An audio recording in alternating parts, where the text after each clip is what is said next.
Brother Eli, itong aking katanungan, hindi sa pamagitan ng Biblia dahil wala naman akong alam sa Biblia at saka wala rin akong Biblia. Ang tungkol lang sa mag-asawa na madalas nag-aaway sila sa pamagitan ng pera. Kasi yung lalaki kuminsan hindi nagbibigay. Sino ba talaga ang dapat humawak ng pera? Mayroon bang nakasulat sa Biblia? Nasa mutual pong unawaan ng mag-asawa yon. Alam nyo kung ako ang masusunod, ano ho? Ang lalaki ayon sa Biblia, pangulo ng kanyang asawa. Ang pangulo, pwede ka namang mag-delegate ng power eh. Tenyo si Era. Si Era. Yung kanyang kapangyarihan, binibigay niya yun sa iba para meron siyang katulong. Kaya kung ang lalaki, pangulo ng kanyang asawa, hindi naman masamang bigyan mo ng pera yung misis mo eh. Kaya kung alam mo naman, halimbawa, yung misis mo, walang habas kung gumastos ng pera, may kapangyarihan kang ikaw ang humawak ng pera. Kontrolin mo. Meron mo kasing babae, kung hindi siya naghanap buhay, wala siyang kakibir-kibir kung maubos kung paano masalaula yung kabuhayan. Ako po ganito. Kung ako tatanungin nyo, gusto ko, sa misis ko, ibibigay ko pera ko. Pakikita ko sa kanya, paraan ng paggasto, tuturuan ko. Pag hindi natuto, halimbawa, sa loob ng 5 taon, hindi natuto, walang maipon, pakikialaman ko. Pero hindi ko naman aalisin. Asawa mo yun eh. Ang hirap naman ng asawa mo, parang pulubi, nakatanggod na gano'n, ayaw mong bigyan. Meron lalaki gano'n eh. Yung kanyang sweldo, iniintrego sa nanay niya. At yung nanay niya naman ngayon, ang gumigipit doon sa kanyang asawa, ba't nag-asawa ka pa? Di ba? Ang asawa po, minamahal yan, gaya ng sariling katawan. Sabi sa Biblia, mga lalaki, ibigin ninyo ang inyong asawa gaya ng inyong sariling katawan. Nasa Kapitulo 5 po yan ng Aklat ng Efeso. Kaya, kung mahal mo asawa mo gaya ng sarili mong katawan, hindi mo naman pababayaan parang pulubi yung asawa mo nang hihingi. Baka mamaya, ibang lalaki pa magbigay dyan, di ba? Kaya, nasa sa mutual nyo pong understanding yon. Pakinggan nyo. Sa unang Corintios 7, versikulo 3, ganito ating mababasa. Ibigay ng lalaki sa asawa ang sa kanya'y nararapat, at gayon din naman ang babae sa asawa. Ibigay ng lalaki sa asawa ang sa kanya'y nararapat, gayon din naman ng babae. Ibigay ang sa kanya'y nararapat. Meron po kasing, yan po kasing pag-aasawa, ayan, alam nyo, is tuning something that is out of tune. Anong ibig niyo po sabihin? Na tutunuhin mo yung talagang walang tono? Hindi.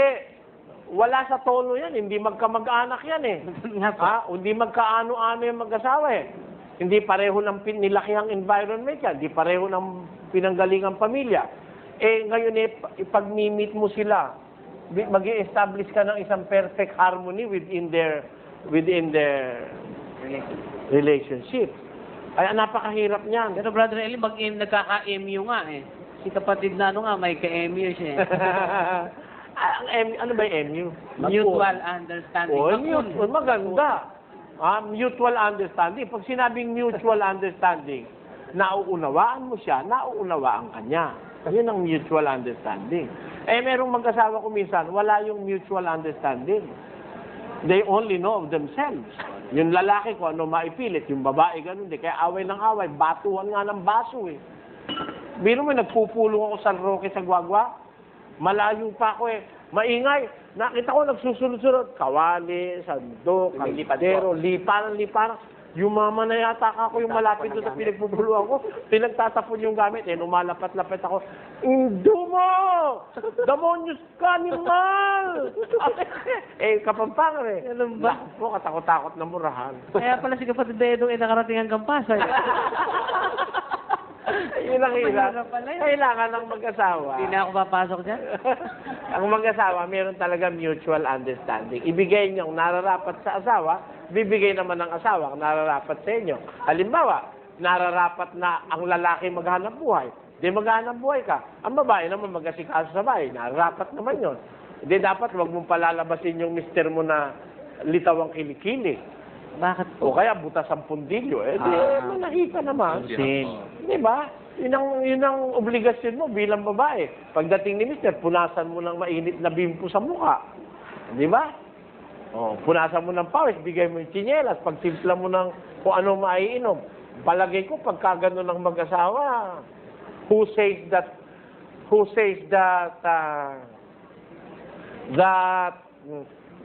that honeymoon should end. Hindi dapat natatapos yung honeymoon eh. Pag natapos yung honeymoon eh, ang pangit na eh. Kaya ito, hangang-hanga ako rito, ginupit ko tuloy. Alam mo, may ginupit ako rito. Meron din Alam pala mo. kayong mga nakapaipit na Ay, ganyan. oo, pagkakakunan ng maganda, kahit na yung dyaryo, ginugupit ko eh. Eto, reasons to say I don't, ni Melinda Magsino. Napakahusay nitong kanyang isinulat na ito.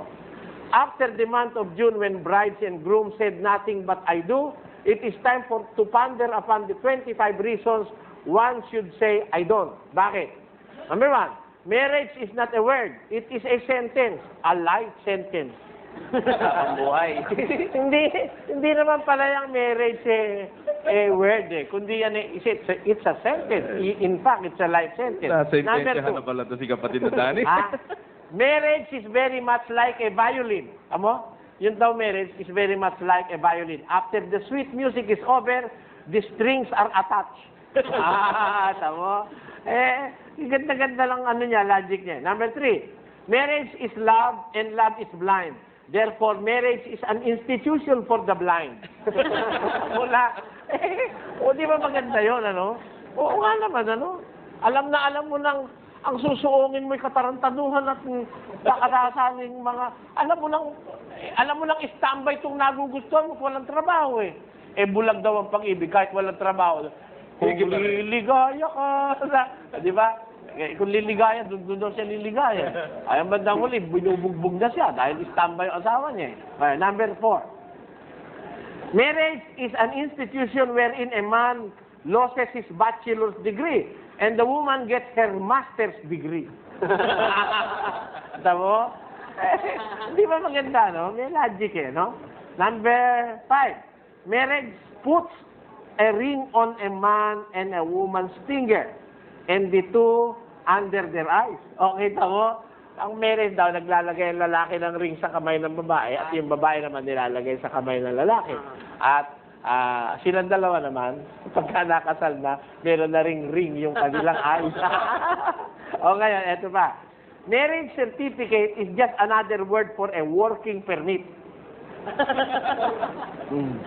Kasi pag meron ka na marriage certificate, you can work now. Di ba? No? Hindi pwedeng hindi ka magtatrabaho dyan. Ano? Tapos, number 7.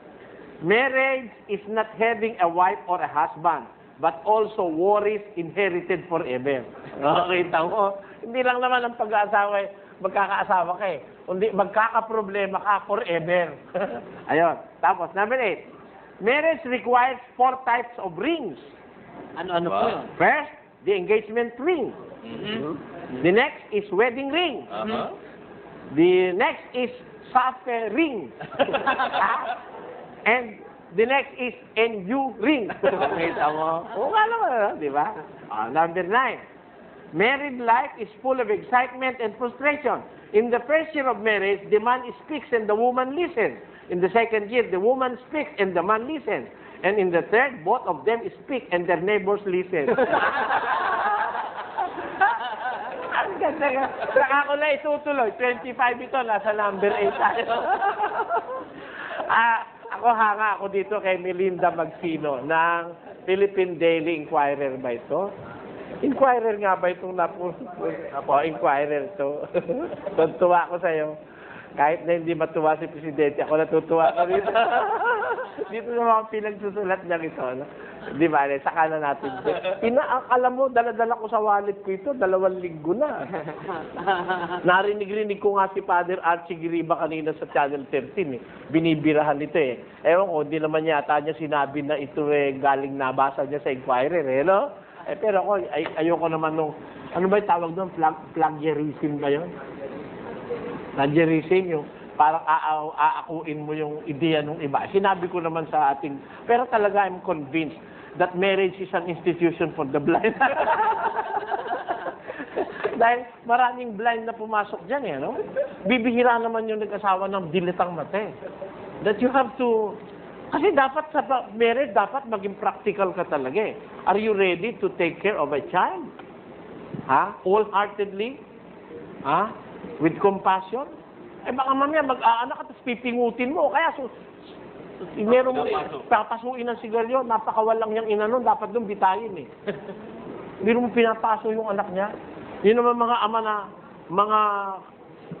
ang anak nire-rape, pinagsasamantalaan, dapat talaga bitayin nyo. Alam mo kung anong bitay yung ibig ko sabihin? Paano po? Habang buhay. Paano pong bitay? Hindi, pagtrabahuhin mo hard labor na habang buhay. Yung iba ang gusto, patayin agad eh. Di hindi ka nakagante. Tama. Oh. Tapos ang Pinatay pinaka-recreation. mo agad eh. Nilital injection mo. Kaya sarap-sarap pa rin ng nililital injection. Dinadrag ka pa eh. Ay ka pa lalabas nun eh. Eh yan eh. Eh, ang gawin mo dyan eh, pagtrabahuin mo sa Muntinlupa habang buhay, kaya awa, baka mamaya magsisi pa yan, di ba? No? May May pag-asa chance pang pa. maging dapat sa Diyos. Kaya ako, tutal ako dyan sa papatayin eh.